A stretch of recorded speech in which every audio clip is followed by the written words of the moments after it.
la música y adoración en la Biblia.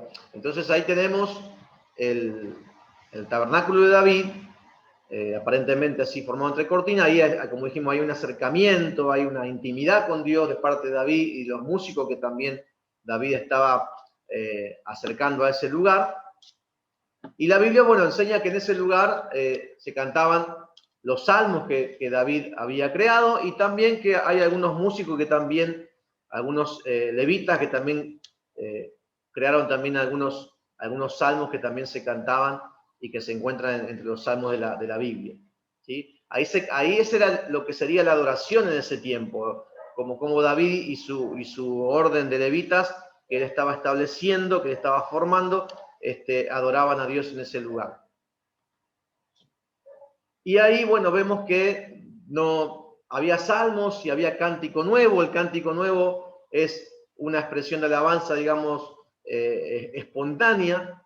No tenemos nada, una prueba, digamos, inobjetable de cómo era, pero se cree que el cántico nuevo era una expresión, digamos, espontánea, ¿no? De alabar a Dios, de glorificar al Señor, de exaltar la grandeza de Dios, ¿sí? Algo que desde el momento podían hacer en esa alabanza.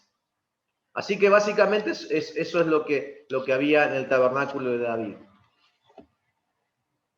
Bueno, ahí avanzamos luego porque, bueno, dijimos que David no pudo hacer el templo porque él tenía sangre en sus manos, decía, era un hombre de guerra, y aparte recuerden que David tenía el pecado de haber matado a este varón, ¿sí?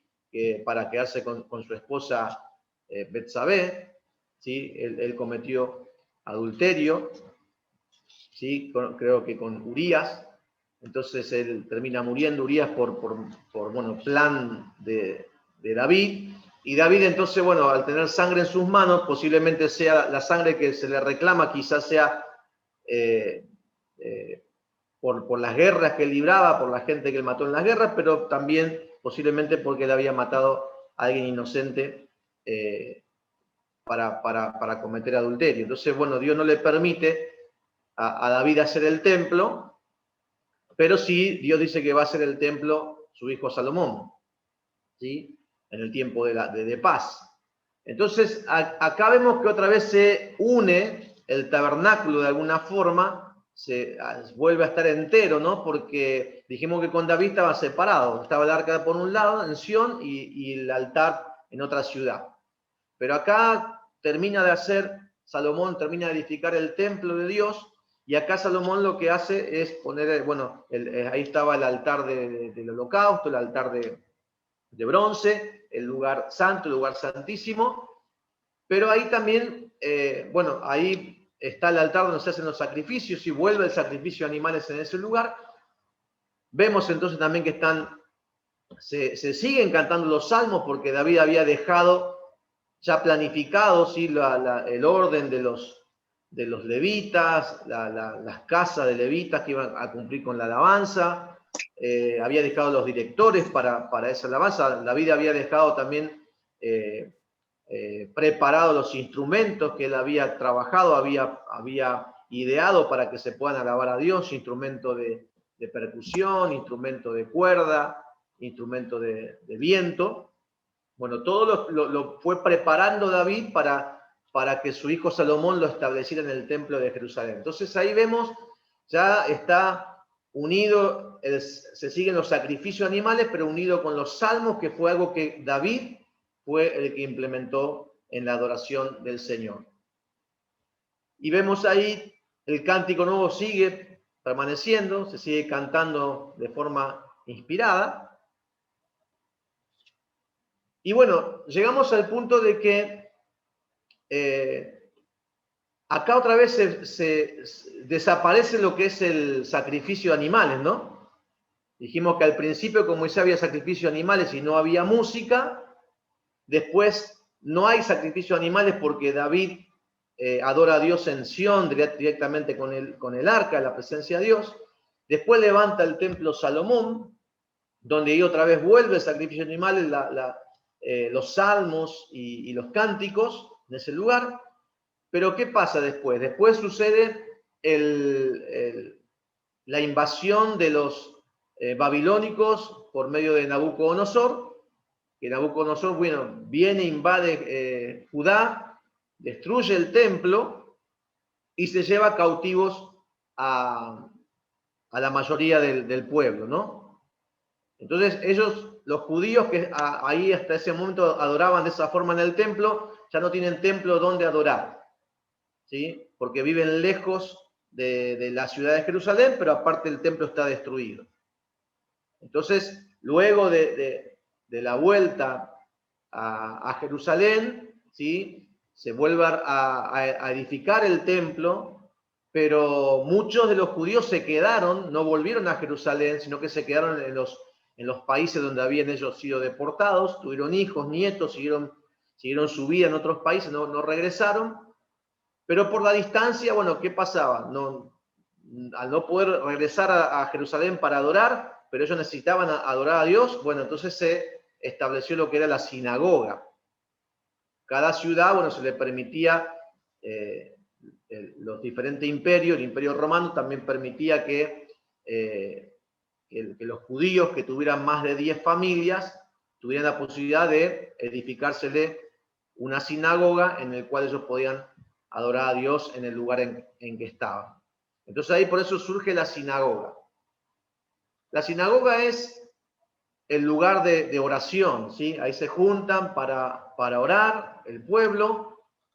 Es el lugar de lectura bíblica, ahí leen la palabra de Dios, leen la escritura con mucha reverencia en la presencia del Señor. Vemos también que en esta liturgia, en esta adoración de la sinagoga, están los salmos y otras porciones bíblicas que se cantan, y ahora vamos a ver un poquito acerca de más o menos cómo podía ser cantado un salmo, ¿sí? Y eso era toda la liturgia que había en las sinagogas de los judíos, ¿sí? Ahora, básicamente la iglesia primitiva eran judíos, ¿sí? No se predicó la palabra de Dios o el evangelio desde el día de Pentecostés hasta el día que se predica a los primeros gentiles. Se cree que pasaron más o menos 15 años, ¿sí? Durante 15 años ningún gentil o ningún no judío había recibido el evangelio. Eso fue también un proceso de revelación, ¿sí, hermanos? Así como vemos que Dios fue revelando también la adoración que a Él le agrada, ¿sí? Que no era la del sacrificio de animales solamente, sino, o sacrificio de animales, mejor dicho, sino la alabanza, la adoración espiritual, la adoración de reconocimiento y obediencia al Señor. Así tampoco estaba todavía revelado para quién era el Evangelio, ¿sí? Y muchos pensaban en aquel tiempo todavía que el Evangelio era solamente para los judíos. Y eso fue un proceso de revelación que llevó aparentemente unos 15 años. Después de 15 años de estar en Jerusalén y evangelizando básicamente judíos, porque cuando la Biblia habla de griegos, en el libro de los Hechos, está hablando de judíos griegos, ¿sí? Judíos helenistas, no está hablando de griegos en sí como extranjeros. Así que todo ese proceso de evangelismo, evangelización, bueno, todo fue entre judíos.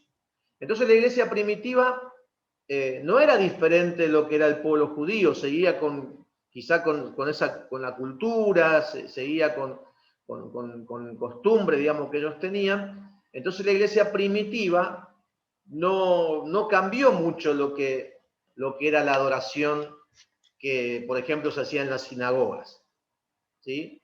Así que seguía básicamente la misma adoración que había en la sinagoga. Por ejemplo, la oración, ¿sí? La oración obviamente estaba presente en las reuniones de cristianos. Estaba la lectura bíblica también, que en aquel tiempo no abundaba o sea, no había una Biblia para cada creyente para leerla, sino que que el que estaba a cargo de la escritura solamente podía leer, igual que en la sinagoga, ¿sí? Y lo que también se leía eran, con el tiempo, las cartas de los apóstoles que fueron enviando a las iglesias, también se leían las cartas como lectura bíblica. ¿Qué seguía cantando? ¿Qué cantaba la iglesia primitiva? Bueno, seguimos con el mismo patrón, seguimos con lo mismo que cantaban los judíos en la sinagoga, seguían cantando salmos y otras porciones bíblicas cantadas también, que hay otras porciones también que tienen su melodía cantada, ¿sí? Aunque no es como en forma de canción, sino más que nada era casi hablado, ¿no? Y vemos también que vemos también que hay cánticos espirituales, pero a esto le podemos sumar los himnos, que los himnos son las canciones que los cristianos cantaban en honor a Cristo, es decir, para reconocer a Cristo como el Señor, para reconocer a Cristo como Dios, a reconocer a Cristo como el Rey de Reyes. Entonces los himnos eran nuevas alabanzas creadas ya en el ámbito de los hermanos, ¿sí? De la iglesia primitiva para honrar y adorar a Cristo. Muchos himnos fueron tomados de la escritura misma, del Evangelio. Por ejemplo, se cantaban himnos digamos, el cántico de María. Ustedes recuerdan que María se encuentra con Elizabeth, su prima, que había quedado embarazada para dar a luz a Juan el Bautista, y cuando ella saluda por el Espíritu Santo del Señor que estaba en su vientre, bueno, Elizabeth recibe el Espíritu Santo, ella profetiza, y también María comienza también a profetizar. Entonces de esa palabra que quedó registrada se hizo un himno, ¿sí? Y se cantó un himno de esa palabra.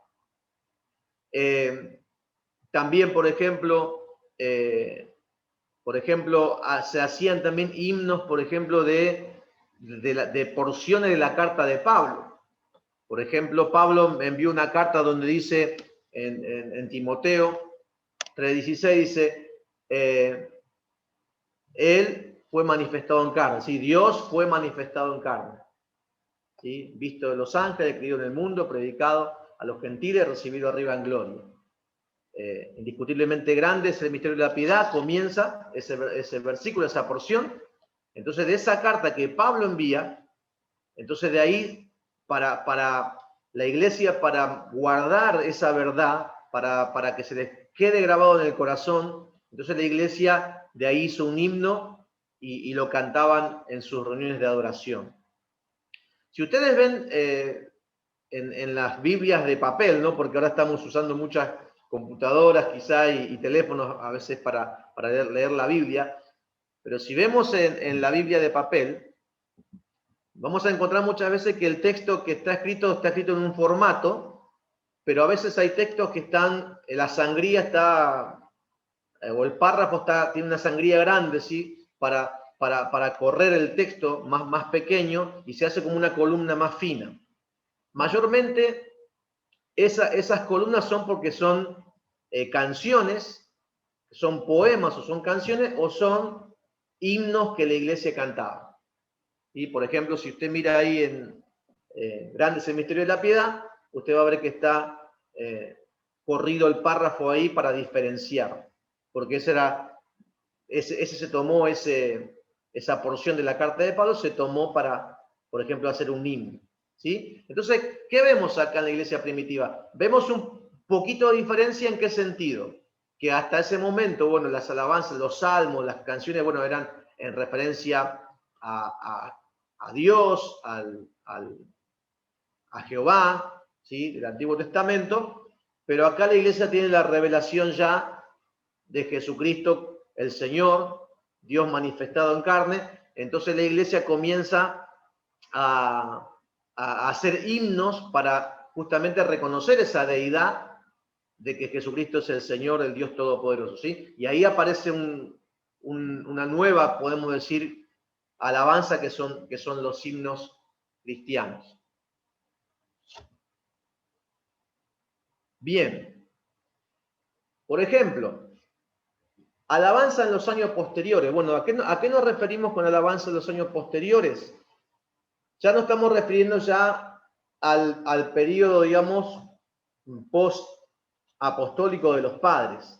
Es decir, ya los apóstoles ya habían fallecido, ¿sí? Pero ya venía quedando la camada, digamos, de discípulos de los apóstoles que estaban predicando la palabra de Dios y que bueno, hacían su liturgia en adoración para el Señor. Bueno, ahí vemos entonces que en el 112 después de Cristo, Plinio, el joven, perdón que ahí escribí mal, Plinio el joven, él era un soldado romano, sí, un poeta, también un historiador, alguien que había hecho ensayos, había hecho enseñanzas acerca de la guerra y de diferentes cosas. Bueno, él también escribía cartas al emperador, y en una de esas cartas, que son, bueno, documentos ahora que hablan justamente, dan testimonio de la iglesia, de Jesucristo, bueno, este Plinio envía cartas al emperador, y él en la carta del emperador, bueno, lo que describe un poquito es acerca de cómo la iglesia primitiva, digamos, la siguiente a los apóstoles, cómo la iglesia cantaba, cómo adoraba a Jesús. Y él, bueno, le informaba al emperador de que los cristianos se reunían antes del amanecer para adorar a Jesús como Dios. ¿Sí? Fíjense, ahí ya está la doctrina, la enseñanza apostólica, que Jesús es Dios y Dios manifestado en carne, y cómo la iglesia adoraba con canciones al Señor. Bueno, y dice en esa carta, ese Plinio, le indica al emperador que los cánticos que hacía la iglesia primitiva en aquel momento, dice que eran cánticos antifonales. ¿Sí? Así que bueno, no tenemos una imagen de la época quizá para lo que es un cántico antifonal, pero bueno, va a servir un poquito, al menos lo que se escucha, el audio de lo que es un cántico antifonal, que básicamente es un coro canta una porción y otra parte del coro es la que responde nuevamente y contesta, ¿sí? Eso es lo que sería un cántico antifonal. Puede ser también que alguien, un solista quizá pueda cantar una porción y luego la iglesia que estaba entrenada en lo que es la adoración, con los himnos, la iglesia contestaba. Entonces era una adoración participativa, ¿sí? Todos estaban ahí participando, sumándose a los coros, o en todo caso el coro y la congregación que contestaban. Esto obviamente se fue haciendo más con el correr de los tiempos, ¿no? Porque al principio la iglesia no contaba con la comodidad para poder adorar a Dios, porque recuerdan que dijimos que la iglesia era perseguida.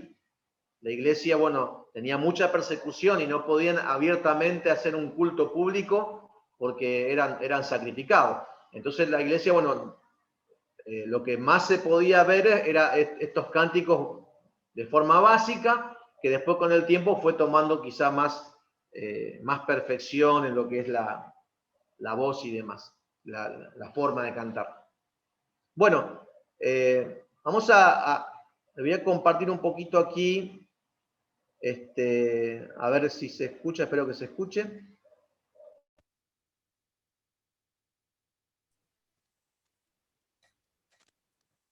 Obispo, cuando compartió, tiene que haber compartido con el audio de la computadora para que se escuche.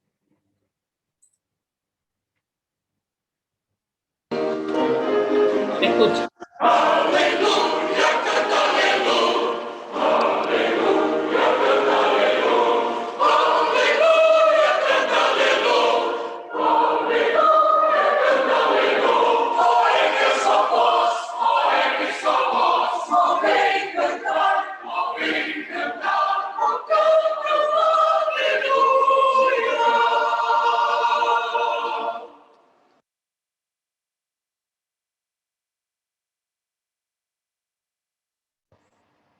Amén.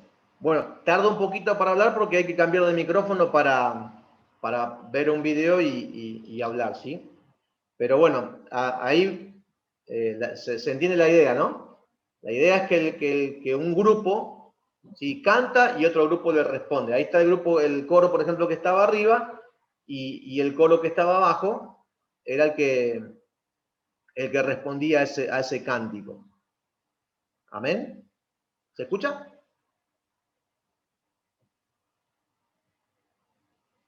Amén, amén, ¿se escucha? Sí, se escucha, se escucha. Sí, porque como voy cambiando de micrófono, a veces no sé si se escucha o no. Pero bueno, la idea creo que se comprende, ¿no? Hay que ir al contexto, obviamente, de la iglesia primitiva, obviamente, como dijimos, las dificultades que había, el grupo de gente que había. Bueno, pero la idea es esa, de que el cántico tenía que ver con eso. Un grupo que hablaba y otro grupo que daba una estrofa y otro grupo que contestaba a esa estrofa de esa canción o de esa alabanza que se hacía para el Señor.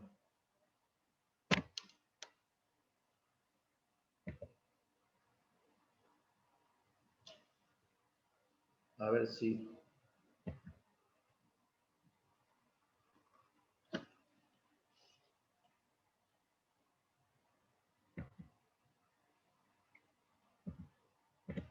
Ahí está. Perdón, hermano, a veces se traba un poquito el PowerPoint. Bien. Alabanza en los años posteriores. ¿Sí? Ahí ya vamos a la etapa ya del siglo III.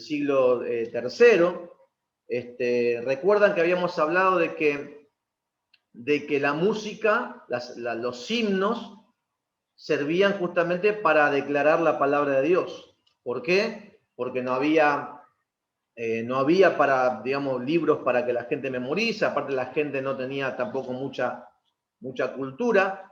Entonces, era una buena herramienta, una buena idea, ¿sí?, poder transmitir la palabra de Dios por medio de las canciones que la iglesia podía memorizar. Dijimos también que, bueno, lamentablemente se aprovechó porque había gente que aprovechando viendo esta oportunidad de poder transmitir sus ideas, entonces también fueron a participar de encuentros de canciones, y ahí aprovechaban para con su canción introducir enseñanzas que no tenían que ver con la palabra de Dios, ¿sí? Por eso quiero hablar un poquito de eso para introducirme acá en esta imagen que tengo acá, ¿sí? Por ese motivo sucede que la iglesia en Constantinopla, que estaba establecida, bueno, el obispo de ahí, lo que decide es que cierra las puertas a Arrio, por ejemplo, que era el que transmitía una doctrina equivocada, y también a todos los que quizá querían venir con canciones que eran en contra de la palabra de Dios.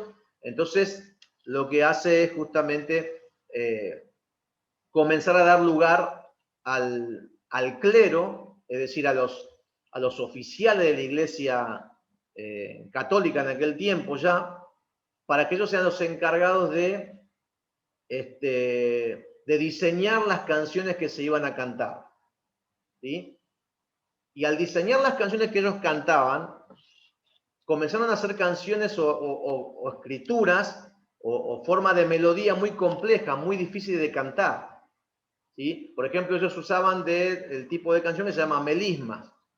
Las melismas son, bueno, una forma de cantar que hacen mucho juego de voz, de subir y bajar el tono, algo muy complicado de hacer, que seguramente quedaba muy bueno, quedaba muy distintivo, ¿sí? Pero que la gente no le llegaba, ¿sí? Y además se seguían usando el idioma del latín para transmitir también esas canciones, cosa que, digamos, las iglesias que estaban en otros lugares ya no entendían el idioma. Así que la iglesia, bueno, fue la que tomó en aquel tiempo esa disposición y cerró las puertas, digamos, de que cualquiera pueda escribir las alabanzas, que cualquiera pueda escribir las canciones para adorar a Dios. Y eso limitó, obviamente, la adoración al Señor. Eso limitó la forma, la expresión de la iglesia, que hasta ese tiempo, bueno, como dijimos al principio, ¿qué se cantaba? Se cantaban los salmos, se cantaban, amén, himnos en honor a Cristo, tomada de la Escritura, pero lo hacía la iglesia en comunidad, ¿sí? Todos participaban. Ahora, ¿qué pasó? Con el paso del tiempo y la iglesia toma el control exclusivo de la música, de la canción, de la alabanza, entonces se complica toda la forma de cantar, se complica la estructura de la alabanza, y la gente comienza a separarse de eso. Es decir, como que la gente se comienza a no unirse a esa alabanza, sino que comienzan a cantar, a buscar canciones populares. ¿Sí? La gente seguía buscando la forma de cantar a Dios con la forma popular de música que había en aquel tiempo, y la iglesia no podía controlar entonces lo que la gente estaba cantando. Ahí aparece entonces, en el siglo XV, siglo XVI, aparece, bueno, en escena alguien muy conocido que es en la historia eclesiástica, que es Martín Lutero, ¿sí? Que él fue justamente el que volvió a luchar para que se vuelva otra vez a la base de la iglesia, que tenía que ver con la fe, la justificación por la fe en Jesucristo, ¿sí? Y que la Biblia es la máxima autoridad de Dios para que el hombre siga la palabra de Dios. Entonces, ¿qué pasó en ese tiempo? Algo muy importante. Lo que sucedió fue que se creó la primera imprenta de tipos móviles por este hombre llamado Gutenberg, ¿sí? Hasta ese momento no había escritura, la gente no poseía forma de poder tener la escritura ni ningún otro texto. Entonces, bueno, fue importante para poder diseminar la palabra, para poder sembrar la palabra, para que la palabra pueda llegar a muchos lugares. Fue importante esta invención. Aquí se imprimió la primera Biblia Gutenberg. Y los tipos móviles, también lo quise poner acá para que tengamos un poquito de idea. Justamente son esos, ¿sí? Ahí vemos una especie de cajón, que sería lo que sería la hoja. Y ahí vemos las letras que están ahí en tipo de sello. Entonces, cuando se hacía el texto, se movía, había que acomodar las letras cada uno en su lugar, y entonces de esa forma se formaba lo que sería la hoja, el texto, y se imprimía. Se imprimía, bueno, por ejemplo, una hoja completa, varias copias, y después se volvía, obviamente, a moverlos, por eso son tipos móviles o letras móviles, se intercambiaban las letras para volver a formar otro texto, y así se volvía a imprimir otra hoja diferente. Bueno, justamente esta primera imprenta fue lo que ayudó a que se pueda diseminar o compartir los textos bíblicos de la Biblia. Ya no estaba en manos exclusivas del clero, digamos, para dar una enseñanza que la iglesia había dado una enseñanza mala, ¿sí? La iglesia se había desviado de la doctrina del Señor, y bueno, por eso se empezó a repartir los textos bíblicos de esta forma, y también se comenzó a llevar a la gente canciones para que la gente pueda tener un cancionero, un himnario, en el cual ellos puedan también alabar y glorificar al Señor. Bien, aquí tenemos entonces a Martín Lutero, que fue un hombre importante para esta situación, para poder ayudar a la gente, para que la gente pueda volver a cantar alabanzas al Señor, porque como dijimos, estaban siendo excluidos por la iglesia, con canciones que no entendían, que eran muy difíciles, pero él comenzó a hacer canciones, como dice acá, él compuso, Lutero, 37 himnos en su lengua materna, que es el alemán. ¿Sí? Él pudo componer 37 himnos.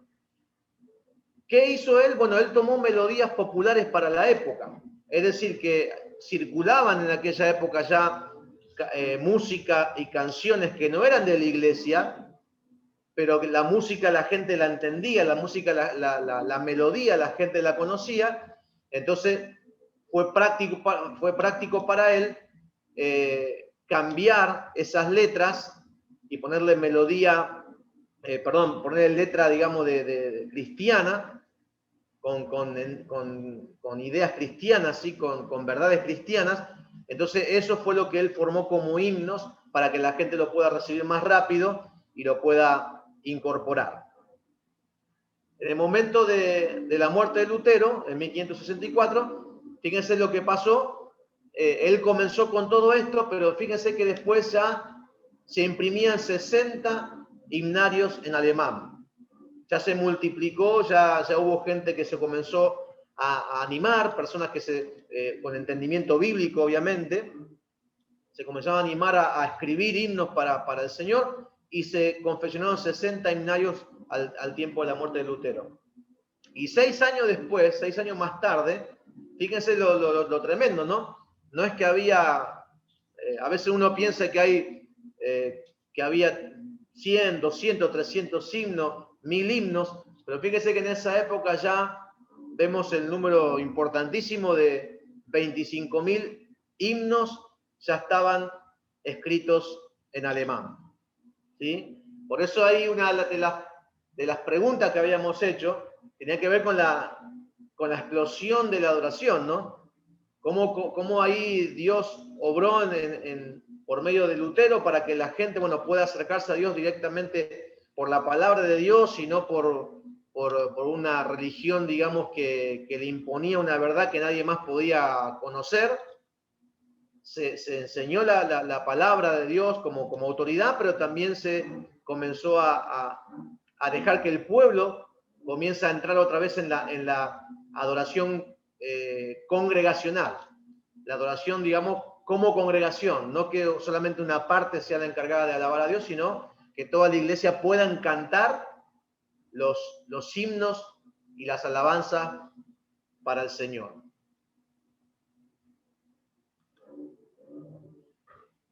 Bueno, esto es algo importante que quiero que nos quede, porque dice que Lutero fue tan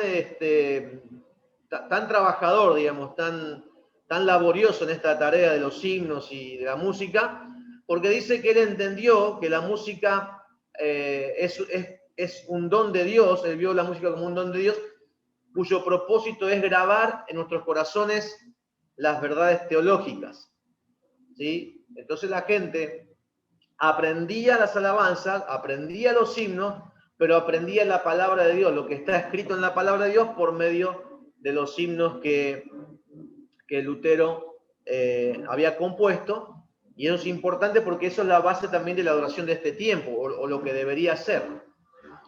Bueno, hermanos, perdón, pero hay un ruido que viene de afuera, voy a ver si puedo arreglar.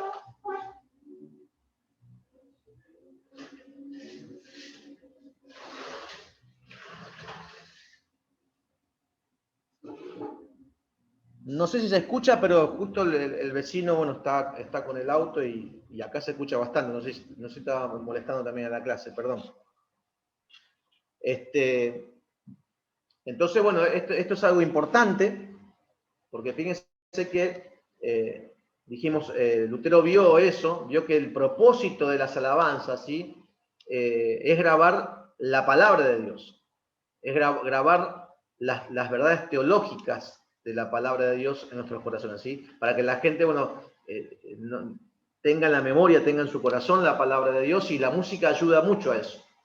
Pero no cualquier música, ¿sí? Sino que él usaba la palabra de Dios para que la correcta, ¿no? No cualquier inspiración, sino que tiene que estar basado justamente en la Biblia las alabanzas. Y eso es lo importante, y es lo que quiero también destacar ahora, porque la idea es eso, que la alabanza, sí, Dios quiere que nosotros, la iglesia, podamos participar, Dios quiere que la iglesia todos podamos cantar al Señor, pero no cualquier canción, no cualquier alabanza, porque lamentablemente cualquier alabanza puede distorsionar la verdad, puede desviarnos de la verdad de la palabra de Dios, y eso, bueno, no es bueno, porque no vamos a ser aprobados por Dios si nos desviamos por medio de ideas que no corresponden. Pero bueno, como dijimos también al principio la semana pasada, anteriormente, y que habíamos hablado de que también el espíritu también que opera en este tiempo en el mundo, que también tiene que ver con la música, que es el diablo. También el diablo a veces quiere utilizar la música y las composiciones, seguramente para distorsionar la verdad de la palabra de Dios. Y eso es lo que también se ve mucho en estos tiempos, y siempre se vio, ¿sí? Por eso dijimos que también había gente que traía sus costumbres, sus ideas, y las quería compartir por medio de la música, porque eso es algo que queda grabado en la mente, ¿sí? Es diferente de la palabra hablada, ¿sí? Es verdad que cuando hay una canción, una alabanza o una música bastante bien diseñada, fácil, sencilla, ¿cómo queda en la mente esa melodía? ¿Sí? Si esa melodía es sencilla, es fácil, a la gente le queda, y bueno, la letra también le queda también en su corazón. Por eso, a veces, como dijimos, el enemigo quiere meter canciones o ideas por medio de la música que no son agradables para el Señor, pero acá la idea es que Lutero decía que había que mantener la verdad de la palabra de Dios, ¿sí?, en las canciones, para que la gente aprenda y se les guarde. Bien. Seguimos todavía en el tiempo, digamos, de los años posteriores de la música, la adoración en la iglesia, ¿no? Acá aparece algo que, bueno, una forma de música que se llama la salmodia. La salmodia, bueno, es ni más ni menos que cantar de alguna forma los salmos, ¿sí? Esta forma de canción ya viene de parte de los judíos, ¿sí? Los judíos eran los que cantaban los salmos, y ellos mantuvieron la tradición de la forma en que se cantaban los salmos. Cuando se cantaban los salmos no es una música como ahora nosotros estamos acostumbrados. Nosotros estamos acostumbrados a una forma de música quizás diferente, ¿sí?, bastante más compleja, pero en aquel tiempo la música era básica, no había mucho cambio de nota, que digamos, porque aparte de que era la música que en ese tiempo había, era sencilla para transmitir la forma de cantar. Entonces acá, acá la religión judía, bueno, en las sinagogas cantaban los salmos, como dijimos. Recuerdan que dijimos que ya venía del templo de Salomón, ya venía de las sinagogas judías. Entonces la iglesia primitiva, obviamente, como eran judíos, seguían con esa temática, seguían con esa forma, con esa costumbre de cantar, y los salmos se cantaban, bueno, como siempre se han cantado, porque se fue dando la tradición, ¿sí? Se iba pasando la tradición y se iban aprendiendo, la gente nueva iba aprendiendo esta forma de cantar los salmos. Estamos viendo cómo explicamos la línea de tiempo, ¿no? Cómo va evolucionando la alabanza, cómo comenzó, esa es la idea, ¿no? Hacer esa línea de tiempo, viendo cómo comenzó todo con David, cómo siguió con el templo de Salomón, cómo siguió la adoración musical, digamos, con las sinagogas, ¿sí? Todo eso es una línea de tiempo que nos va mostrando cómo era la adoración en ese tiempo, que la iglesia primitiva continuó con lo mismo, ¿sí?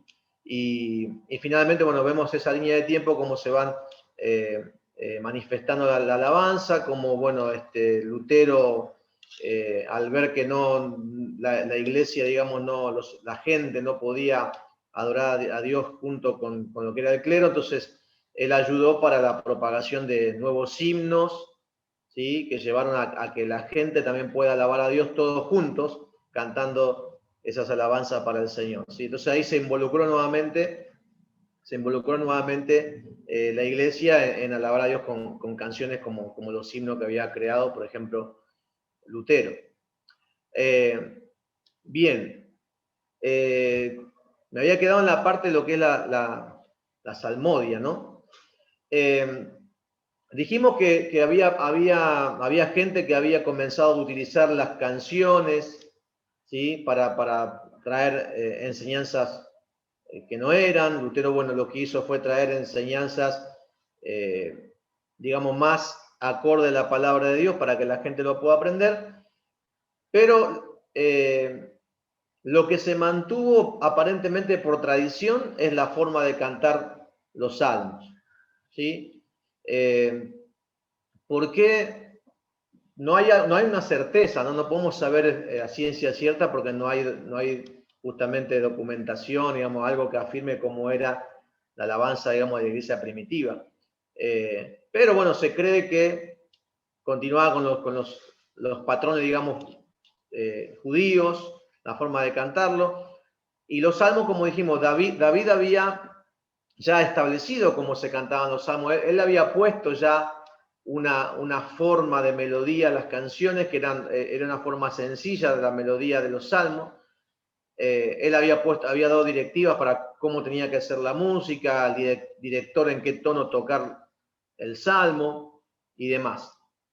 Entonces, aparentemente hay un patrón que la iglesia primitiva continuó y que la iglesia oficial, aunque tiene muchas equivocaciones la iglesia oficial, ¿sí? pero mantuvo las tradiciones en varias cosas, ¿sí? Así que posiblemente sea la religión oficial mantuvo esa forma, digamos, de cantar los salmos, y también con el tiempo mantuvo la forma de cómo se hacían los cantos gregorianos, ¿sí? Que dijimos que eran cantos bastante más complejos, más sofisticados, pero los salmos se continuaban cantando en latín, pero se continuaban cantando con esa forma específica que ya se había dejado. Es decir, lo que queremos decir con esto es lo siguiente: no era costumbre de que cada uno agarraba un salmo y le ponía la música o la melodía que quería, cosa que quizá es algo que ahora se hace o alguien puede hacer. No, sino que los salmos tenían ya la forma de cantarse desde que la iglesia comenzó, bueno, y se mantuvo esa tradición. Entonces, la escuela de canción que después de Lutero se continuó, digamos, la fuente de la cual la gente cantaba, una era la salmodia métrica o la forma de cantar los salmos que ya venía de la antigüedad, ¿sí? Ahora yo le voy a poner un video para que escuchen más o menos cómo sería eso, y todos los salmos van a sonar más o menos iguales, ¿sí? Porque la idea no es que la gente memorice quizá diferentes tonalidades o diferentes melodías y que después no se acuerde cómo era la melodía aquella o la otra, sino más que nada darle una forma de canción a todos los salmos iguales para que la gente, bueno, recuerde la letra de los salmos, ¿sí? Así que no pensemos que un salmo era muy diferente a otro, no, eran casi iguales porque la melodía era solamente como para darle una tonada, ¿sí?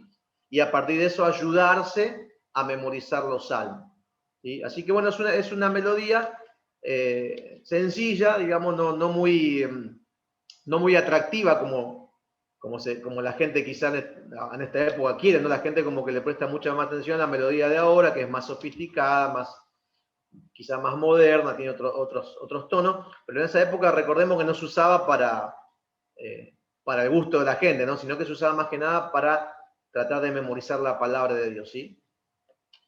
A ver si se puede escuchar.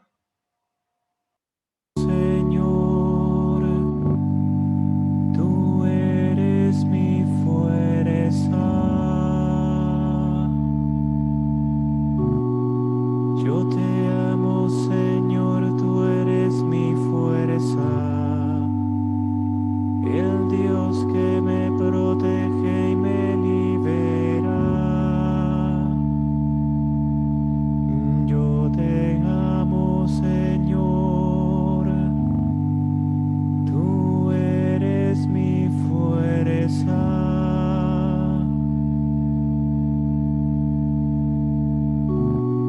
Tú eres mi refugio, mi salvación, mi escudo, mi castillo. Cuando invoqué al Señor de mi esperanza, al punto me libró de mi enemigo.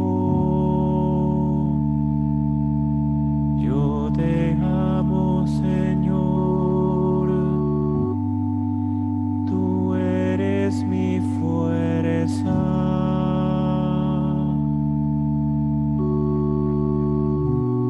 Bendito seas, Señor, que me proteges, que tú, mi Salvador, seas bendecido. Tú que concediste al Rey grandes victorias y mostraste tu amor a tu elegido. Yo te amo, Señor. Qué hermoso, pastor. Qué hermosa melodía. Bueno, quizá algunos se sorprendió porque esperaba quizá otro tipo de cambios No, de hermoso. melodías y demás, ¿no? Porque estamos acostumbrados a otra cosa, ¿no? Ven que es un tono, digamos, un tono lineal. ¿Sí? Muy Todo en solemne, un solo, ¿sí? muy solemne, hermano, ¿no? Muy solemne, ¿no? Claro, bueno, el tema, bueno, tiene que ver eso con todo lo que estamos hablando, porque fíjense que después todo va evolucionando de alguna forma, no sé si la palabra es evolucionar, porque creo que la evolución tiene que ver con algo positivo, ¿no? Y no sé si es muy positivo lo que después termina siendo, ¿no? Pero el tema es que tiene que ver con la solemnidad, con el respeto, ¿no? Con lo que es el respeto a la adoración al Señor. Y como dije recién, no, se ve que no estaba apuntado, digamos, a la memorización, digamos, de melodías, sino más que nada apuntado a que la gente pueda participar de cantar el salmo. ¿Entiende? Así, para que la gente diga, lo aprenda enseguida. O sea, alguien va y lo escucha una vez o participa del culto otra vez, bueno, ya le va quedando la melodía, ya sabe que es sencilla, solamente va incorporando la letra en todo caso. Y así se va, digamos, la gente formando. Yo tomé esto, hermanos, entendiendo que no hay fuentes, digamos, de aquella época, ¿sí? Entonces, entendiendo que la religión oficial es la que mantiene, digamos, dentro de todos los... trata de mantener las tradiciones, se entiende que más o menos mantuvo lo que sería la forma de la salmodia, la forma de cantar los salmos, ¿sí? Bueno, eso es básicamente, bueno, eso hay que llevarlo también al punto de que eso en principio era latín, ¿sí? Acá está cantado, bueno, ya una adaptación al castellano, bueno, porque después cada país fue traduciendo los salmos y las canciones a su idioma. Amén. Bueno, eso era lo que más o menos se mantuvo en el tiempo, ¿sí? Y si usted escucha este tipo de salmos, si usted escucha algún salmo cantado en hebreo, que bueno, que no lo pude conseguir, es más o menos también algo parecido, digamos. No cambia mucho la forma, el dibujo de tono que hace la persona, ¿sí? Ustedes habrán leído en el libro, digamos, una parte que habla, digamos, de armonía y lo que es la modalidad. La modalidad tiene que ver solamente con dar un tono, una escala y punto. O sea, para que todos más o menos se unan a ese tono y cantar el salmo. No hay armonía, que es algo más, digamos, más difícil, digamos, que fue más moderno la armonía, ¿no? Pero en esa época lo que más primaba era el modo, sería el tono, y no variaba mucho el tono para que a la gente le sea fácil poder cantarlo. ¿Amén? Bueno, es muy difícil, digamos, dar un ejemplo de esta música, pues es muy antigua, es muy difícil de conseguir, pero bueno, para ayudarlos un poquito a entender más didácticamente lo que podía ser una adoración en aquel tiempo, era así. ¿Sí? O sea, vemos la diferencia de estos tiempos, ¿no? Que en estos tiempos, bueno, cambió mucho la adoración y vemos júbilo y alabanza, digamos que no se parecen quizá casi nada, pero esa era la forma, la temática de la adoración primitiva, ¿sí? En aquel tiempo. La Bueno, Iglesia seguimos. Católica canta medio así, obispo, perdón. ¿Cómo? Que la Iglesia Católica todavía cantan así. Claro, por eso estaba explicando eso, que la Iglesia Católica, aunque sabemos, hermanos, que muchas cosas no están bien, ¿sí? Lo que sí podemos decir es que tradiciones mantuvieron varias, ¿sí? Y posiblemente si queremos llegar a lo que era más o menos la música antigua, porque la música de la Iglesia Católica fue la que incorporó la música judía y demás como de la Iglesia primitiva, ¿sí? ¿Sí, hermana Sandra? Sí, hermano, yo tengo una duda, a ver si me lo puede aclarar. Yo tengo entendido de que en sí la música judía, la música hebrea, ¿no? Es una música alegre. O sea, si decimos, ¿no? Que el rey David fue, digamos, el que impuso, ¿no? La música en la adoración a Dios, ¿no? Creo, ¿no? De que póngale el ritmo o lo que utilizaba el rey David, era más bien, digamos, como melodía alegre. Por ejemplo, cuando decía su esposa Abigail, ¿no? Que lo veía danzar, ¿no? Que lo llegó a decir que era como si estuviera como loco, ¿no? O sea, como que sus reacciones y sus actitudes daban a entender que era más bien como con, a ver cómo puedo decirlo, o con ritmo o con melodías, digamos, alegres. Cuando él, por ejemplo, el Salmo dice, cantad alegres a Dios habitantes, ¿no? O todo lo que respire alaba al Señor, como que me da a entender de que David siempre utilizaba, digamos, como melodías alegres. Como yo, por ejemplo, hace un ratito atrás le dije que era una melodía muy solemne, ¿no? Yo creo que David, no sé si se manejaba así tan solemne. No sé, hermano, es una apreciación que digo. Sí, no, lo que pasa es que no hay, digamos, fuente que puedan decir cómo era la música, porque no. Mismo si estudiamos el libro que estamos estudiando de adoración, bueno, no hay algo que pueda decir, bueno, así era la música. Solamente son teorías y se puede entender que más o menos se cree eso, de que podría ser esa forma solemne de cantar los salmos. Y está bien, muy bien la acotación digamos, de la danza de David, pero tampoco sabemos cómo era esa música. Solamente sabemos que David giraba, dice, saltaba y giraba y yo no sé si será por el ritmo de la música o porque él, en la música que había, en la base quizá no sé, de tamboriles o algo que había en ese tiempo, solamente sobre esa base él giraba y danzaba. No sé si era un ritmo lo que él estaba haciendo. Pero bueno, no podemos quizás, digamos, saber a ciencia cierta cómo era, sino más o menos cómo se sigue una tradición de la música y aparentemente es la música que venía, porque el protestantismo, ¿sí? La iglesia protestante es una iglesia que sale de la iglesia católica, pero tampoco cambió mucho. O sea, la iglesia protestante no es una iglesia evangélica pentecostal, sino que siguió los mismos parámetros de la iglesia católica, solamente que la iglesia católica no aceptó lo que ellos querían reformar y tuvieron que hacer su iglesia aparte, pero continuando con muchas de las tradiciones que tenía la iglesia católica. ¿Sí, hermana Ana? Sí, bueno, porque yo pienso que también la Iglesia Católica, instaló también ese tipo de liturgia, porque si uno va, el que algún día ha participado en alguna misa católica, es todo reverente, silencio, todo lo que tiene que ver la alabanza y todo, es todo muy, muy así. Lo que pasa es que también la Iglesia Católica tuvo sus principios y también su influencia, digamos. instaló capaz ese tipo de liturgia en la iglesia. Ujú. Por la dinámica que llevan las misas. La misa todo es reverente, nadie levanta la voz, nadie tiene que ver con eso, capaz. Y la Claro, música tenía sí. que estar al tono de la celebración que se llevaba adelante. Ujú. Amén, amén.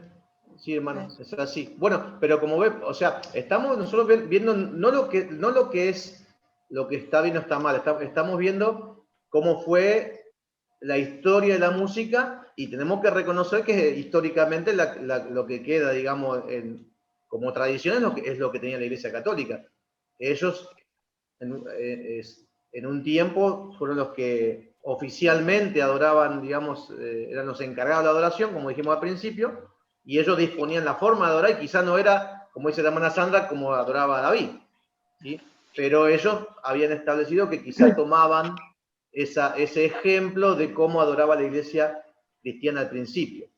Recordemos que la iglesia cristiana era una iglesia perseguida, y quizá era muy difícil también ser muy festivos en la alabanza a Dios cuando haciendo un ruidito por ahí los iban a perseguir. Así que por eso digo que puede ser que esté más acorde lo solemne, lo suave, lo tranquilo, por una cuestión de respeto a Dios, pero también un poquito porque podían ser capturados enseguida cuando estaban haciendo su adoración.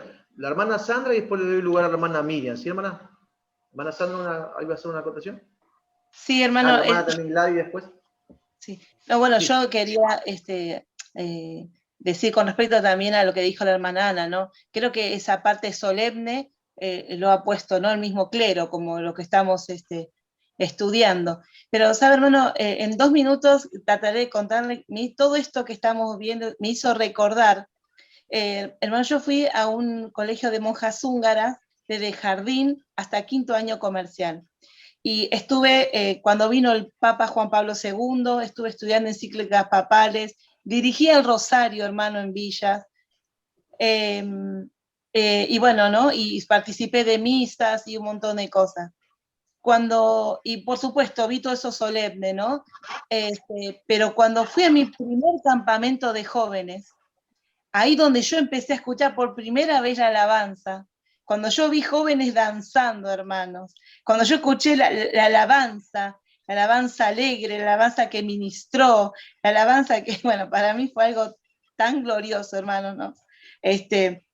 Yo experimenté como debemos decir, lo que era acercarse a Dios, hermano, ¿no? Y a través de la alabanza, o sea, yo experimenté otra cosa totalmente diferente a lo que venía experimentando, ¿no? Y creo que es así, ¿no? Que uno tiene que salir esa parte, ¿no?, espontánea y declararle a Dios, ¿no?, lo que hay en el corazón. Pero todo esto que estamos hablando me hizo recordar, hermanos, el testimonio que tengo, que son cosas totalmente diferentes, hermano, ¿no? En cuanto estoy hablando a la música, ¿no? Amén, Eso, amén. hermano. Bueno, pero está bien y es correcto, y nosotros tenemos una experiencia diferente en la música, pero nosotros estamos recorriendo un contexto, digamos, de cómo la música fue evolucionando, se fue practicando en el tiempo, y bueno, y ya vamos a llegar a la parte esta de, digamos, lo que es la modernidad, ¿no? Como qué cambio hubo ahí, qué cosas que estuvieron mal y cosas que estuvieron bien. La hermana Gladys, por favor, le doy lugar, y después la hermana Miriam, ¿sí? Sí, justamente lo que decía Sandra, creo que la adoración no es un ritmo, sino que es entregarlo o entronizar o elevar o ensalzar a Dios y llevar a la iglesia a que hagan lo mismo. Entonces, eso es lo que experimentó Sandra, no importa si hubiera sido con un salmo cantado, mientras que nosotros realmente le demos el lugar a Dios, el primer lugar a Dios. Y eso no importa el ritmo, ya sea un chamamé, no sé, algo moderno, algo antiguo, un salmo, lo que sea. Lo importante es que nosotros tengamos un corazón predispuesto y que lo entronicemos a Dios, que Dios sea el primero en nuestras vidas y que llevemos a la iglesia a ese mismo lugar. ¿Qué es lo que le pasó a Sandra? Amén, amén. Muchas gracias, hermana. Dios te bendiga mucho. Bueno, es así. pero recordemos que tenemos nosotros que entrar en el contexto de la época, ¿sí? Nosotros estamos viendo una cosa diferente en este tiempo, vemos un ritmo diferente, una forma de experimentar, de expresarse a Dios diferente, pero en aquel tiempo, digamos, era la forma que se hacía en aquel tiempo. Y recordemos que esa solemnidad está bien, digamos, tiene que ver con la solemnidad, pero recuerden que es solamente una forma de transmitir el salmo. Fíjense que nosotros quizás nos podemos gozar mucho en las alabanzas quizás modernas, pero no sé si nos memorizamos la escritura por medio de esas alabanzas, que ahora podemos cantar y sentir la presencia de Dios, ¿sí? Bueno, es algo importante, por eso dijimos que Lutero, y lo recalco, él había dicho que la música era un medio para grabar las verdades de Dios en el corazón de la gente. Y eso, para eso hacía falta que la Biblia esté escrita en las canciones para que la gente lo pueda memorizar, ¿sí? Entonces, dijimos que la adoración al principio, miren cómo volvemos otra vez para atrás. La adoración, digamos, es la actitud que es basada en la doctrina. Y bueno, en aquella época hacía falta mucho que las canciones tengan justamente esas verdades para que la gente lo sepa de memoria. Y ahora, bueno, hay una diferencia en el ritmo, hay una diferencia en la oración, pero quizá, no sé si la gente sabe ahora tanto la escritura como la sabía en aquella época. ¿Sí?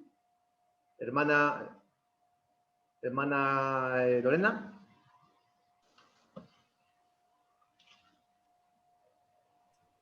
Ay. No, justamente es lo que yo escuchaba y también vino a mi mente mi infancia, que nosotros en la iglesia, yo vengo de una iglesia bautista, pero nunca fue demasiado tradicional, siempre fue renovada la alabanza, pero cantábamos los coritos, y los coritos eran muchísimos de salmos, y yo hoy por hoy sé un montón de salmos porque aprendí las canciones, cosa que ahora mis chicos, yo noto que ellos no, o sea, las alabanzas de ahora a lo mejor tienen un ritmo espectacular y los coritos de antes eran re cuadraditos porque siempre eran las mismas notas, pero yo saco eso, ¿no? De que yo me sé un montón de salmos por las canciones que cantaba y ahora son unas letras espectaculares, a lo mejor una super poesía con un ritmo súper moderno, pero si no tengo la letrita, no la puedo cantar porque no me la puedo acordar. Claro. El otro día, en una actividad de Zoom, estábamos con Adrián y no estaba el subtítulo de las canciones y hacíamos mímica y nos reíamos solos porque decíamos, somos un desastre, no nos podemos aprender las letras. Cosa que antes, cuando eran bíblicas, estaba mejor. No sé si estaba mejor, aprendí de la Biblia. Son etapas, porque ya hablo como los viejos que todo lo de antes es mejor. No digo que es mejor, pero le encuentro ese lado positivo. Claro. Sí, o sea, es mejor saber la palabra de Dios, sin duda. Así que si alguien dijo una vez, alguien comentó, dijo, ¿qué le deja usted a sus hijos? Dijo un predicador. Y bueno, quizás si dejamos canciones que quizás no tengan que ver con la Biblia, no sé si la generación incorpora la palabra. Y me parece que es un buen método, digamos, las canciones para que se aprendan la Biblia, los coros, o sea, los salmos o los coritos, que ayuda mucho, que lo que finalmente Dios quiere que nosotros memoricemos es la palabra de Dios. Eso es lo que Dios quiere que memoricemos, para que venga a nuestra mente, para que la podamos recitar. Y fíjese que con el tiempo como que eso era el sentido, ¿no? El sentido de la música era eso, grabar en el corazón de la gente la palabra. Pero con el tiempo, digamos, hubo bastante diferencia. Sí. Hermana Sandra me espera, que creo que la hermana Miriam tenía algo que no le dije hoy, así que disculpe, hermana. Y después la hermana Sandra. Paz de Cristo. Sí, estoy de acuerdo con lo que usted estaba diciendo, pastor, porque, bueno, esta letra habla del Salmo y me tocó mucho. Yo te amo, Señor, es una expresión que el hermano hacía y, bueno, y toca el corazón, porque las letras de hoy están basadas en la experiencia, en algunos testimonios, ¿no? Y algunos encuentros que tienen los cantantes, porque son cantantes, a Dios, pero acá se centra, como usted decía, en la palabra de Dios, y es muy importante, toca mucho el corazón porque la palabra de Dios es viva, ¿no? Es eficaz. Y bueno, Amén. es mi opinión. Amén. Dios le Bueno, bendiga. muchas gracias. Yo le comparto mi experiencia, digamos, que yo al no saber canciones, digamos, que hablen de la palabra, digamos, tuve que aprender los versículos bíblicos, digamos, a la forma antigua, ¿no? O sea, leerlos y repetirlos, y quizás me hubiese servido esos coritos que decía la hermana Lorena, que cantaban coritos con la letra de los salmos, y eso me hubiese servido mucho, pero no tengo conocimiento porque yo vine de grande a la iglesia también, sí, eso también tengo que decirlo, o sea, y aprendí lo que se cantaba acá, y los coritos que cantamos acá, digamos, son coritos lindos, pero de experiencia, de cosas de Dios, pero no exactamente con letra de la palabra. Bueno, hermana Sandra me pidió. Sí. Sí, hermano, yo lo que quería era aportar, bueno, lo que decía la hermana Miriam, ¿no? De que hoy en día, si nos ponemos a analizar las letras de las alabanzas, ¿sí? Cuentan, digamos, la propia experiencia de vida de la persona, o sea, del compositor o del hermano cantante, ¿no? Digamos, lo que Dios ha hecho en su vida. Y yo digo, ¿no sería también eso una forma, hermano, de salmo? Porque uno, digamos, reverencia a Dios, alaba a Dios, lo exalta por lo que ha hecho con uno, ¿no? Y creo que eso es lo que también hacía el salmista David, ¿no? Alababa la grandeza de Dios por lo que Dios había hecho con él. Creo que se puede decir que es otra época de salmos, hermano. Una opinión personal, hermano. Sí, sí, está bien y se entiende, pero me parece que ese punto lo que nos hace, trae el peligro, digamos, de que cada salmista tenga su interpretación y finalmente no se escape a lo que es la palabra de Dios, que de hecho pasa.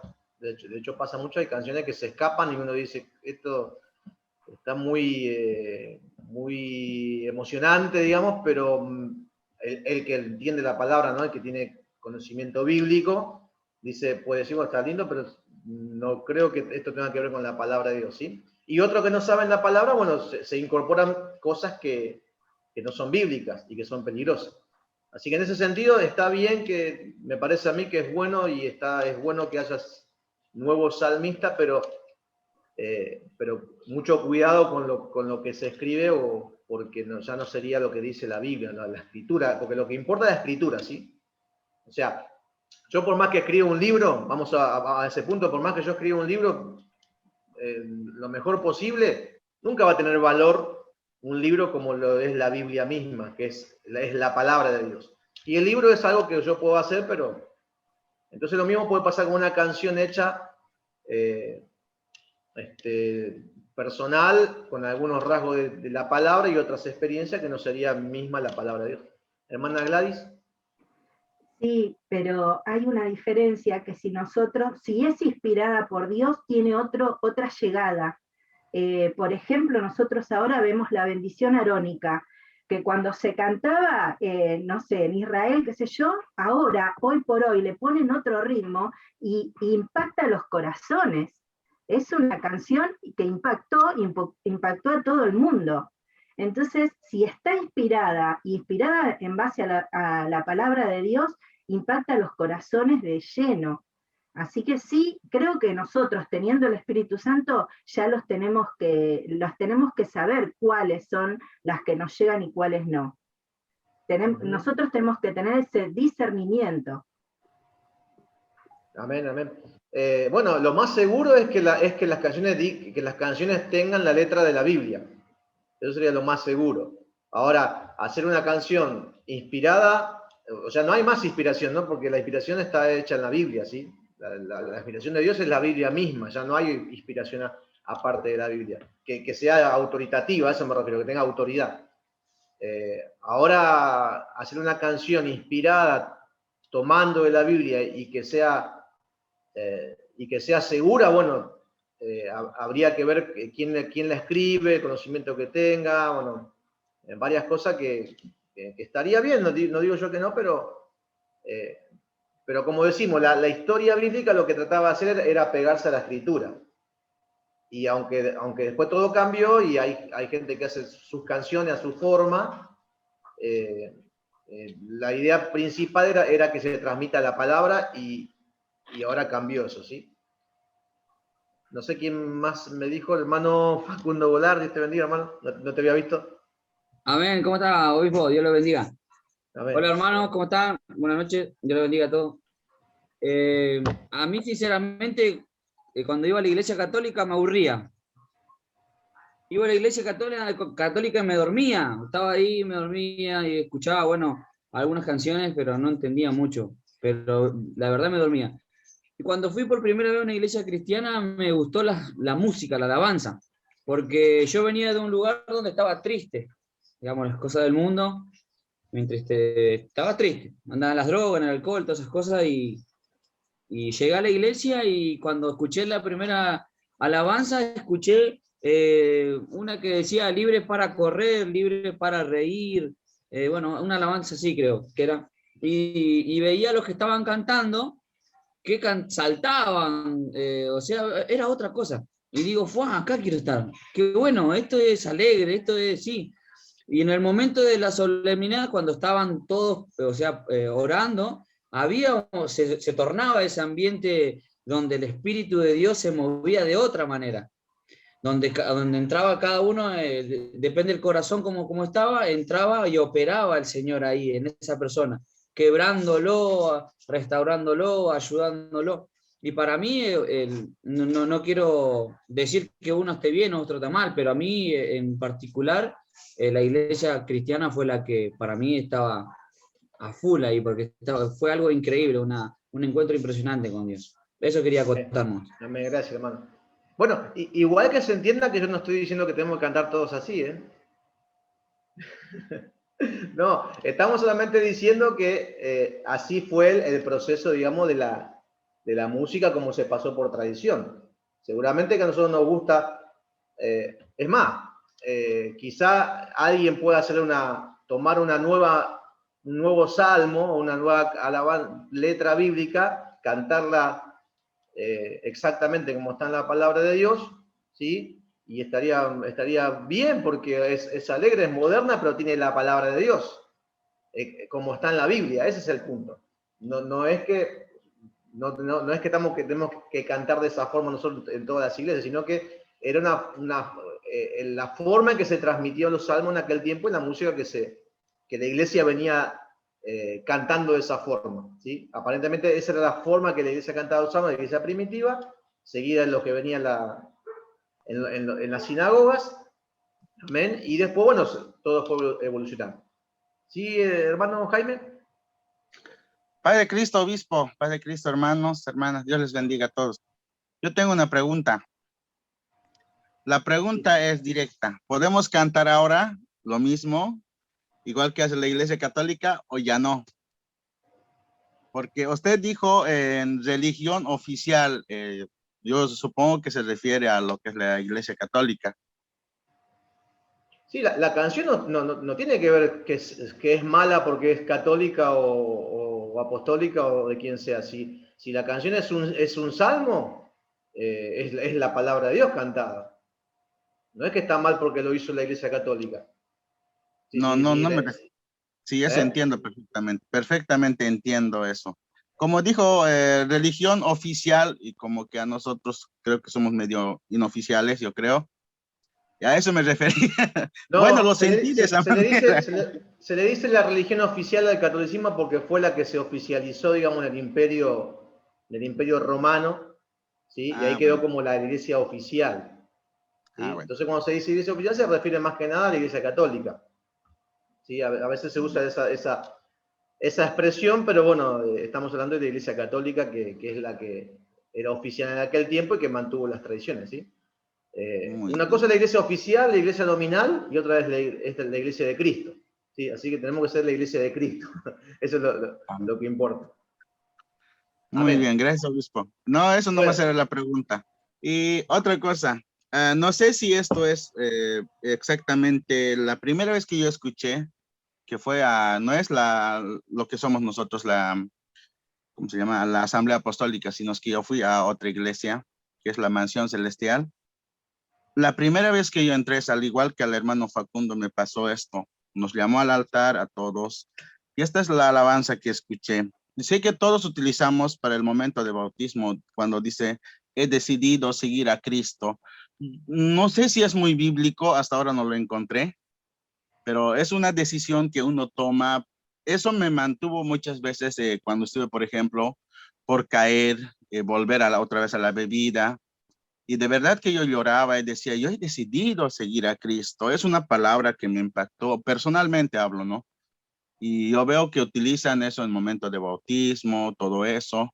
Y eso, esa alabanza es como que penetra, te queda en sí, en el corazón. A mí me quedó hasta el día de hoy.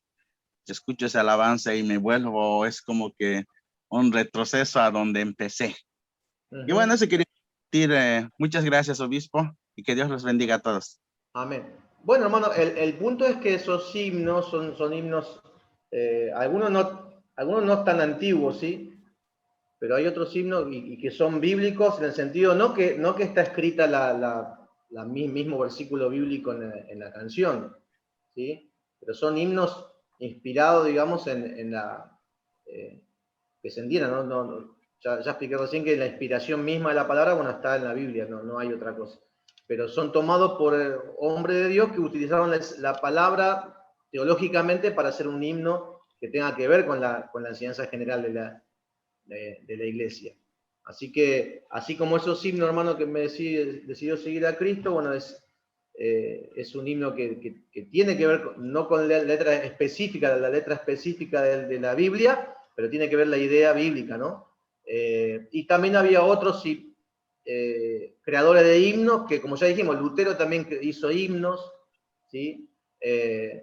No exactamente con la Biblia, pero sí con enseñanzas bíblicas, y bueno, y ahora vamos a ver un poquito más de otros dos que también lo hicieron, y que la iglesia tenía costumbre de cantar ese repertorio. Y estamos hablando del año 1500, 1600, ¿sí? Porque así es como que vamos llegando finalmente a esta época. Hermana Miriam. Un ratito, por favor. Los himnos, ahí se hacen los himnos de gloria y de Sión, ¿puede ser?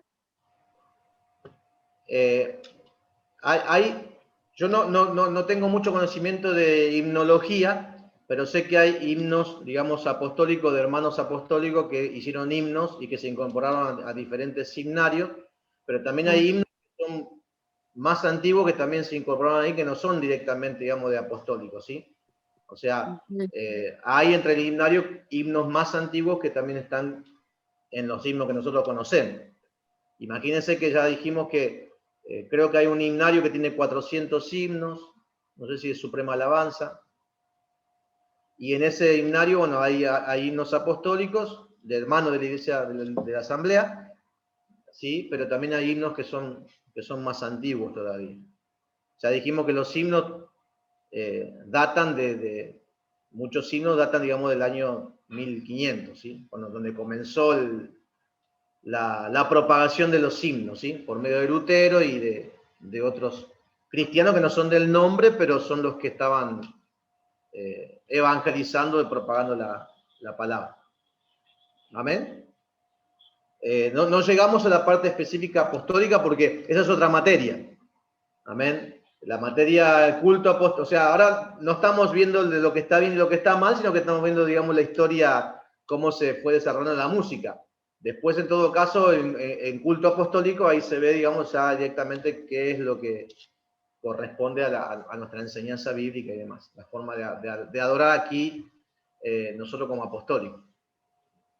Bien.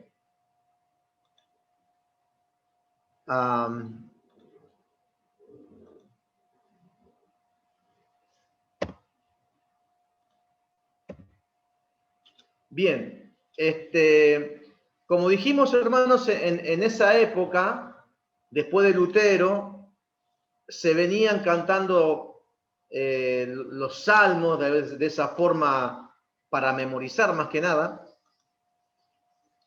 Y bueno, también dijimos que Lutero había hecho himnos con melodías de la época de él.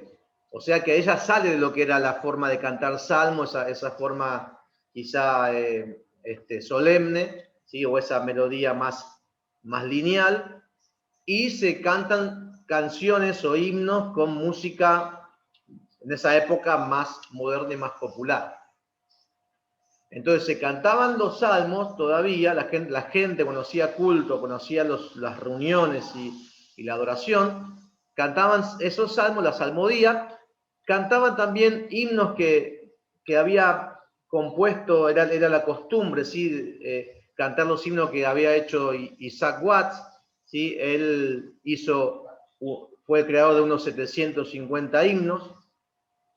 Y también tenemos al predicador itinerante, es decir, que este varón iba y predicaba, visitaba iglesias y viajaba, y todo el tiempo estaba llevando la palabra en forma de viajero.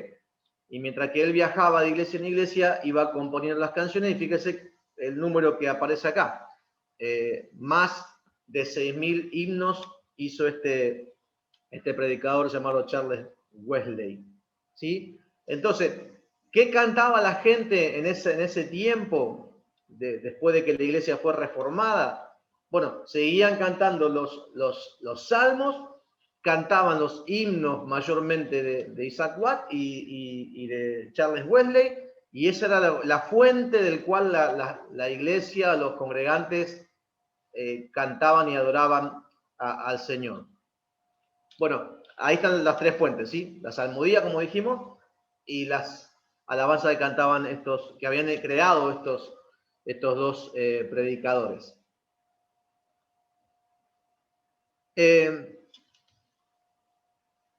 Así, bueno, se continuó, digamos, adorando a Dios en Europa, hasta que finalmente llega, digamos, el evangelismo, llega la predicación, el evangelio a América, llega a Estados Unidos. Y ahí, bueno, aparece, ya va evolucionando la música, ¿no? Pero quiero ir un poquito para atrás, ¿sí? Me quedo un poquito acá antes de pasar a la música de Estados Unidos, porque, bueno, ¿qué pasó con este predicador Charles Wesley? Dijimos que la liturgia era como muy solemne, como que muy seria, así un poco triste, pero bueno, era la forma que transmitían ellos la palabra, la adoración a Dios en aquel tiempo.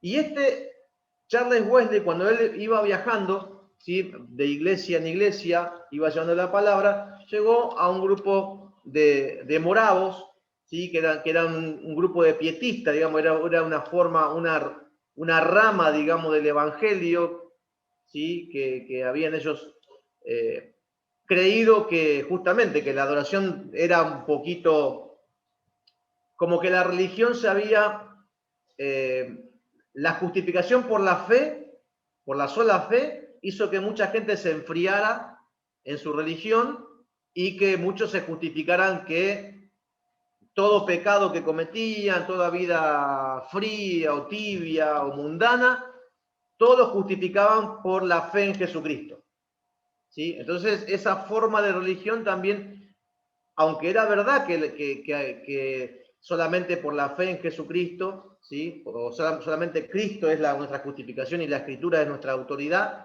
sin embargo, la gente se olvidó de la autoridad de la palabra y vivía como quería y se justificaba con Cristo. Por eso sale un grupo de moravos, ¿sí? Como dijimos, pietistas, ellos habían entendido que Cristo quería piedad, que Cristo quería la práctica de la palabra de Dios, buscar la santidad, buscar la obediencia a la palabra de Dios. Pero ellos lo que hacían era adorar a Dios de una forma apasionada, de una forma, digamos, sentimental. Entonces estos moravos a quien Charles Wesley había visitado, vio la diferencia, vio que ellos cantaban con mucha pasión, vio que ellos cantaban con mucho sentimiento, vio la forma de canciones que tenía, pero el tema es que estos pietistas o estos moravos, digamos, que tienen esa rama de evangélica, lo que hacían era que no cantaban conforme a la Biblia, sino que ellos hacían canciones más que nada por la experiencia con Dios o la experiencia que ellos tenían. Entonces la música de estas personas, de estos creyentes, no tenía mucho que ver con la escritura, pero sí tenía más que ver con el sentimiento que expresaban hacia Dios. Y si volvemos otra vez al principio de la lección, dijimos que la adoración tiene que estar basada en el conocimiento de Dios por medio de Jesucristo, es decir, por la palabra de Dios. Entonces, estas personas ya impusieron o pusieron ahí adelante una nueva forma de adoración que obviamente a este predicador le agradó, o sea, le llamó mucho la atención, pero el peligro fue que ellos habían dejado de cantar la palabra de Dios y habían puesto ideas quizá humanas, ¿sí? O sentimentalismo, como dijimos, que tampoco es adoración. Cuando uno es, digamos, adora solamente con sus sentimientos, con sus experiencias, y se olvida la palabra, entonces no es adoración como Dios eligió, sino que es más la experiencia de uno, los sentimientos de uno, que eso tiene peligro de desviarse de la verdad. Así que básicamente lo que quiero decir es que este varón, digamos, tenía la costumbre de componer como Martín Lutero, como Isaac Ward, bueno, todos estaban, digamos, guiados o alineados para componer teológicamente, para componer con la escritura, en base a la escritura. Y hubo un grupo de gente, como dijimos ya, que le pareció que eso no era bueno, porque no tenía como sentimiento, y aparte se había enfriado la religión, entonces apelaron más a lo que es lo sentimental y no mucha teología en la palabra, no mucha verdad bíblica, ¿sí?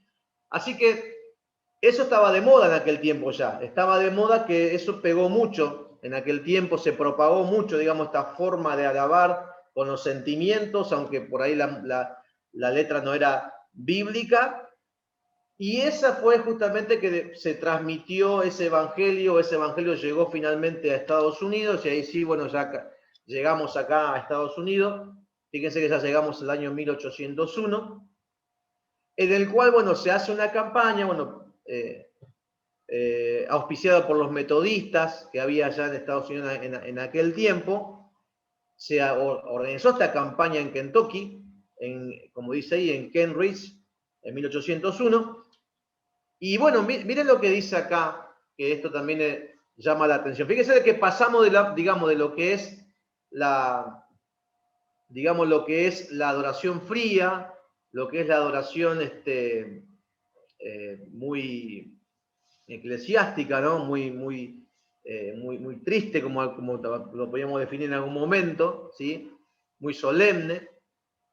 Pero acá hay un cambio, ¿sí? Ya empieza, como dijimos, esa forma de expresión, sentimiento, emociones, y se apela a eso.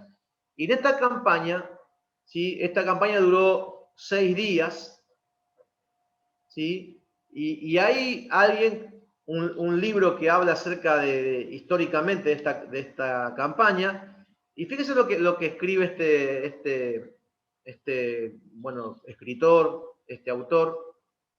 Dice: avivados religiosos ladran como perros, saltan como sapos, corren locamente, se desploman postrados por horas, incapaces de moverse o hablar, o brincando en el suelo como peces fuera del agua, ellos dicen que ladraban porque dice que hacían al diablo subir al árbol, risa santa y otros fenómenos, incluso libre compañerismo sexual.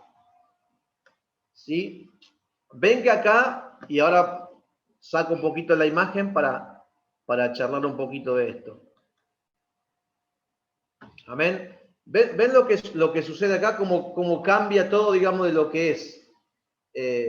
Lo que es. Igualmente vamos a decir que hay historiadores que están en contra, digamos, del pentecostalismo, ¿sí? Porque dicen que eso de hablar en lenguas es falso, que la manifestación del Espíritu Santo de una persona es falso.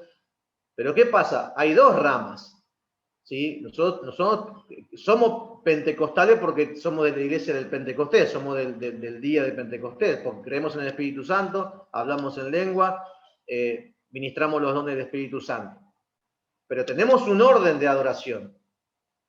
La Biblia dice que el profeta, el Espíritu está sujeto al profeta, ¿no? El Espíritu del profeta está sujeto a él. Es decir, que hay un orden, hay una forma de adorar que básicamente tiene que ver con la santidad, el orden espiritual. Pero aquí fíjense que hay un avivamiento, pero alguien que por ejemplo, escribe un libro histórico sobre eso, saca una porción de esa crónica, y fíjense lo que termina diciendo acerca de lo que aconteció en aquel tiempo. ¿Sí? Bueno, a mí me llamó la atención, porque a veces uno pasa, digamos, la información, dice avivamiento en tal lugar, y quizá no sabe bien qué es lo que pasó por las crónicas o algo, y acá hay alguien, bueno, que ve que algo no estaba bien.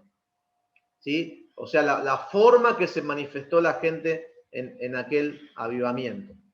Pero ¿qué es lo que sucedía en aquel avivamiento? Bueno, en aquel avivamiento no había palabra, digamos, no había esa adoración que había anteriormente, no había canciones que hablaban de la Biblia, sino que se apelaba a canciones para la emoción de la gente. ¿Sí? Eran canciones dirigidas a la emoción de las personas, pero poca letra bíblica. Y eso da lugar, cuando no hay instrucción bíblica, cuando no hay verdad de la palabra de Dios, no hay una preparación a la verdad de la palabra de Dios, puede pasar cualquier cosa, digamos, que no es correcto. ¿Sí? Y usted dirá, ¿será que posiblemente pasó así en ese avivamiento? Bueno, me parece a mí que si uno entra en internet y mira diferentes cultos que figuran por la web, se va a encontrar, digamos, con tipos a que se les llaman manifestaciones del Espíritu Santo, que no tienen nada que ver con la verdad bíblica. ¿Sí? No sé si ustedes habrán visto, experimentado. Yo no pude ver en ningún culto, digamos, nunca fui a un culto, digamos, que no sea el de la Iglesia del Nombre, ¿sí? Pero ahora con el tema del internet, del YouTube, se ven muchas situaciones extrañas que algunos les llaman avivamiento, pero no tiene nada que ver con el avivamiento. Amén. No sé si están de acuerdo, si habrán visto algo en esta época. O sea, lo que yo quiero decir es que si alguien escribió en aquel tiempo que veía esas cosas, ¿será que estaba mintiendo? ¿Será que es imposible lo que estaba viendo? Yo lo veo en este tiempo. ¿Sí? Lo veo que eso pasa y se ven los videos de YouTube, obviamente. No Sí. donde hay una iglesia que enseña la palabra, no donde hay la iglesia que enseña la doctrina, la sana doctrina apostólica, ¿sí? Pero como dijimos, cuando no hay orden de la palabra, cuando no hay enseñanza bíblica, quizá la música lleva a otro lugar y no hay un orden de la palabra, quizá acontezcan estas cosas extrañas que parece que pasó en aquel avivamiento de aquel tiempo en Kentucky, ¿no? Sí, no sé quién tenía algo para decir. Yo, obispo, tenía algo para decir. Sí. A mí me gusta mirar un poco también por internet lo que es así las distintas doctrinas para aprender, ¿no? Y para ver las distintas maneras de adoración que tienen muchas iglesias. Y hay un pastor muy conocido que está en Perú, que se llama Gustavo, que supuestamente él con su soplido, las personas reciben el Espíritu Santo y empiezan a dar vueltas. Empiezan a dar vuelta y chocan a la gente, choca uno por allá, otro por acá, y bueno, un desparramo total. Y como dijo usted recién, que el Espíritu se sujeta al profeta, Dios es orden. Entonces yo creo que ahí, o sea, lo que yo analizando a través de la Biblia, puedo enseguida observar que no es Dios eso. Puede ser algo emocional que haya pasado, algún desorden ahí eclesiástico, pero no es eso de Dios, porque lo que yo pienso, ¿no? Porque yo creo que Dios es orden. Y otra cosa, lo que a mí me queda, y tengo una duda de hace un par bueno, desde que comencé el Evangelio, tengo una duda que le pregunté a muchos pastores y me dijeron que el Espíritu Santo me lo iba a revelar. Pero no puedo encontrar ni tampoco en internet sobre la lengua que recién habló usted. sobre la lengua cuando nosotros hablamos en lengua. En el versículo 14 de la primera de Corintios dice un orden que tenemos que tener, ¿no? Que tiene la iglesia. Yo sé que el que tiene el micrófono es el que profetiza. Como decía Pablo, prefiero que profeticen a que hablen en lengua. Prefiero 3 palabras que sean entendibles y no 10.000 que no se entienda, dicen, ¿no? Y a mí me queda algo cuando dice el intérprete. ¿Por qué hay tan poco? O sea, yo hasta el día de hoy no encontré uno en nuestra iglesia. No sé, o sea, en la asamblea, si hay uno que interprete la lengua. Cuando uno habla en lengua, que esa persona puede interpretar. ¿Por qué es eso? Bueno, ese es cortito porque esa sería otra materia, ¿sí? En algún momento ustedes van a hablar de esos dones espirituales o algo, no es de acá. Pero... Disculpe que pregunté eso porque justo te habló de la lengua, porque también Pablo dice de que uno tiene que adorar a Dios en el entendimiento, pero también en el espíritu, ¿no? Sí, está bien. O sea, la lengua tiene que ver, digamos, con una edificación propia. Uno se edifica propiamente, habla con Dios y se edifica, es decir, que crece, se fortalece. Y después, en aquella época, alguien adoraba en lengua si tenía que dar una revelación de la palabra de Dios. Como no había una Biblia, entonces un profeta hablaba de la palabra de Dios y alguien que hablaba en lenguas también podía dar una palabra de Dios, digamos, una dirección o algo. Entonces, era común que haya más profetas y era común que haya alguien que pueda hablar en lengua, pero tenía que interpretar él mismo o alguien que interprete para que la iglesia aprenda. Eso, digamos, no se ve mucho ahora porque obviamente que la iglesia ahora en este tiempo, ya la Biblia ya está revelada, está todo en la palabra de Dios, no tiene que haber un profeta que venga a decir una cosa diferente de lo que ya está en la Biblia, se profetiza que es predicar y tiene que estar de acuerdo con la Biblia. No digo yo que no haya nadie que no interprete, puede ser, pero yo tampoco conocía a nadie, no conocía a nadie que lo haga así fluidamente, ¿sí? Conozco gente que escucha alguna palabra, entiende alguna palabra, pero no fluidamente, así que, pero no puedo poner un ejemplo, digamos, muy fuerte porque no lo conozco, ¿sí? Gracias, bueno, obispo. Igual me quedó bien ahí ahora sí, que cerró, gracias, porque cuando dijo usted que la Biblia ya está enteramente completa y que no hace falta profetizar nada, la Biblia ya es profética. Amén, amén. Sí, ahí es donde está la profecía y en todo caso todo lo que nos hace falta saber. Si después de hablar en lengua, cada uno se edifica solo en todo caso y no hace falta que hable en público porque no tiene sentido para los demás.